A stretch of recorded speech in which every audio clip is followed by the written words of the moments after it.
Let's take a quick look at the iGoFigure software and see what it does with member no sales that will help you. All right, I'm going to jump back over here into live software for just a moment, and let's look at the member no sale feature. This is button number 3, member no sale, from the main menu. When you click on button number 3, member no sales, the first thing you're going to see is a list of every single no sale. And again, to make sure we're clear, a no sale is a guest who walked in your facility and for whatever reason did not join that same day that they walked in. They walked out the door, you immediately put them in as a lost sale. Lost sales can be converted into full-blown sales if they later come back and join. That's a major part of what I'm going to show you. But it's very important that you put them in. How do you put them in? Quite simply, you use this Add No Sale button here at the bottom left corner. So I say Add No Sale. Let's take a look at what information is collected as part of a member no sale and how this can help you turn a no sale, hopefully, into a future new member. First, it's collecting the member's first name, last name, phone number, and email address. This is very critical. Obviously, if you know who the no sale was and their contact information, it allows you future opportunities to contact them and see if you can get them to rejoin. Next, because the source is tracked with each no sale, how did the person hear about you, it allows you to identify advertising methods that are effective and are not effective. Let's say that you put a flyer out at 3 different apartment complexes and 2 different shopping malls. And of the second shopping mall, 80% of the people who came in off that flyer ended up not joining. For whatever reason, it could just tell you that the demographics in that part of town are incompatible with your facility. Either the price range is wrong or the type of services that you offer is wrong, whatever it might be. You don't want to waste your time and your money continuing to advertise in that part of town or at that shopping mall. So this can be very helpful to you. Now, because the salesperson is tracked with each and every no sale, this helps you to compute individual closing averages. Remember, every sale, new member that you put into the system, it asks you for the employee. Every no sale that you put into the system, it asks you for the employee. So if you are using this feature regularly at the end of every month or every week or every 2 weeks, however often you want to do that cycle, you will receive a report, and it will tell you your overall closing average for your facility among all your employees for this month was, let's say, 80%. And that sounds like it's a very good number. And then it will break down the closing average by individual employee. And if you have 4 employees, it might say employee 1 was 95%. Hey, that's the one bringing up the average, right? Employee 2 was 80%, employee 3 was 50%, and employee 4 was 10%. Guess what? Your first 2 employees are doing pretty well. Your 3rd employee needs a little work, and your 4th employee needs a lot of work. You know, it's pretty dismal if they've only sold 10%. And you might want to give them some help. You might want to fire them in the extreme case, or you might want to, let's say, partner them with one of the higher closers so that they can see, how do I close a sale? How do I turn a prospect into a new member? Okay, next, the reason for not joining is also collected. This can help you a lot also because it allows you to track the reasons that people are not joining. And this can help you a lot. You want to make changes to your facility, to your business model, to your pricing structure, or whatever else is required based on the reasons people give you for not joining. I can give you a couple of perfect examples.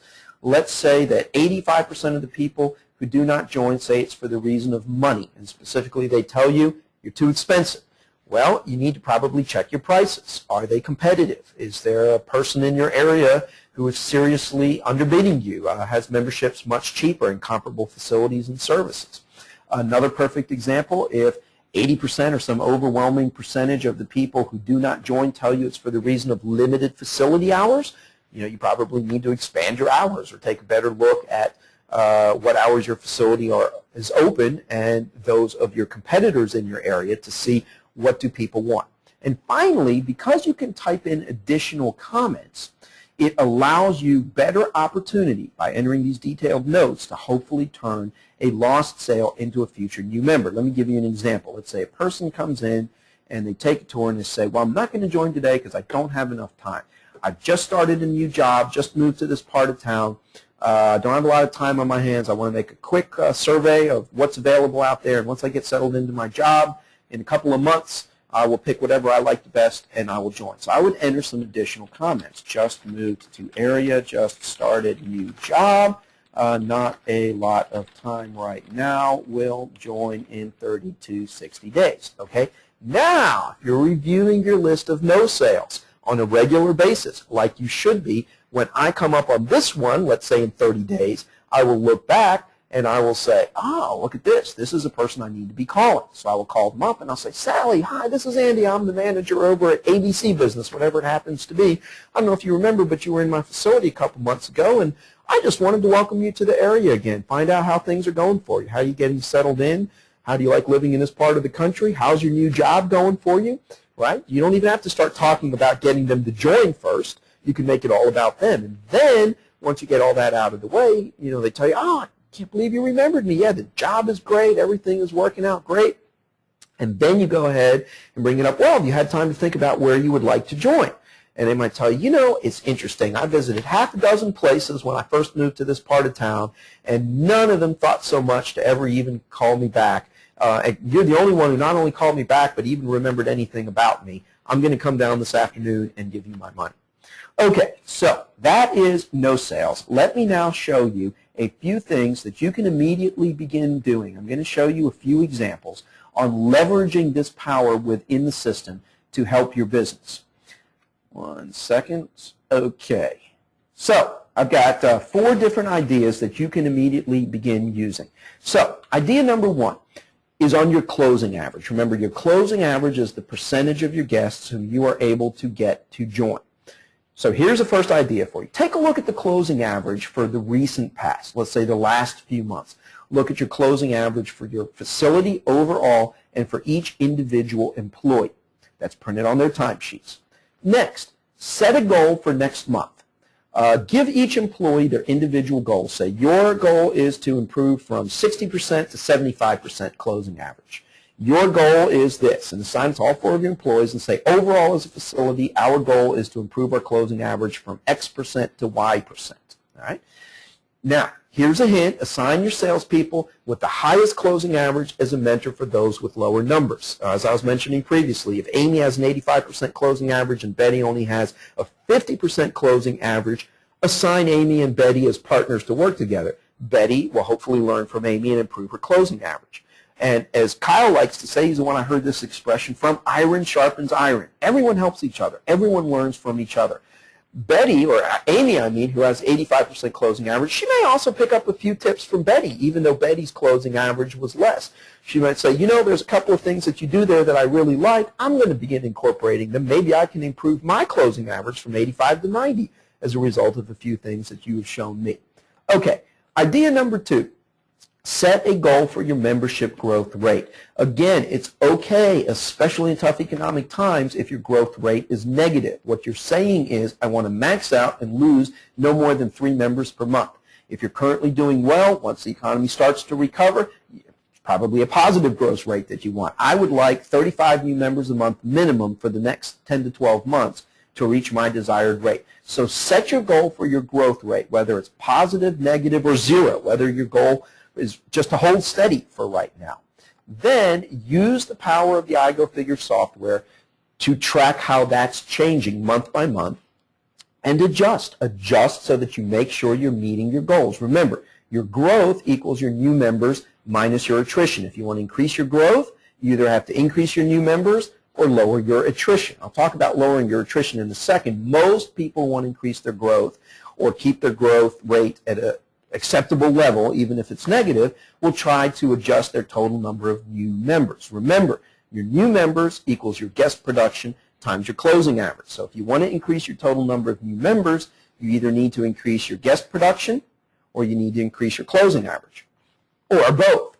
All right, here's a tip for you. If you want to increase your level of guest production, you need to do some research. Just get on the internet and use a search engine and do a little research. You need to research marketing and advertising, and especially one of my favorite is guerrilla marketing or low-cost marketing. There's a lot of really neat, clever, creative things that you can do, low-cost things that you can do that will really help you with guest production, with getting more people in the door.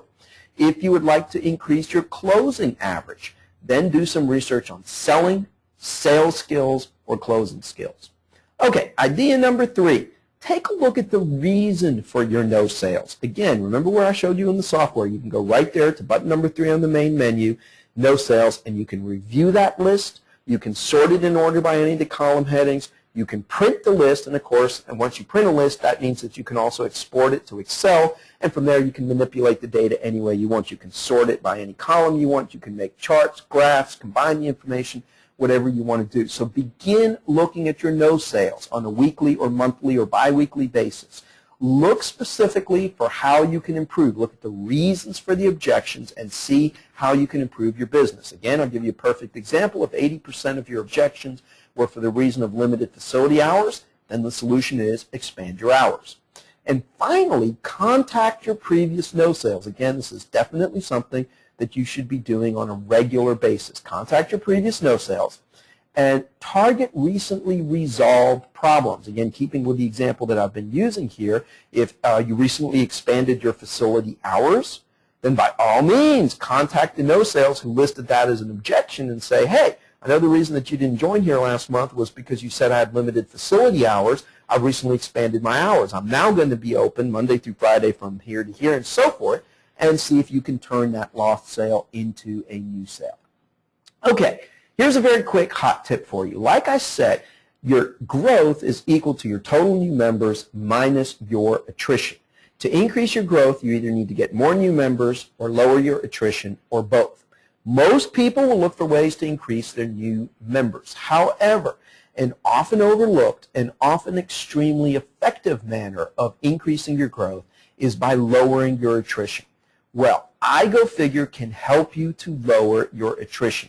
We do this electronically in conjunction with our electronic integrated online partner, who is a worldwide leader in the field of attrition defense. This is an extremely powerful, value-added feature in the software that will help you to keep from losing members. It works phenomenally. Now, I won't waste a lot of your time right here and now because it's not the primary purpose of this iCamp, but let me just tell you that if you would like more information about this, including if you would like to know specifically who this worldwide leader in attrition defense that I talked about is, we will tell you their name, you can look up their company, and we will give you details about how you can get electronically integrated with them so you can begin to curtail the number of members who quit every month. I know that sounds fantastic, but they have a proven system that works, and you can find out more about it for yourself. Just send us an email at training@igofigure.com and put in the subject line,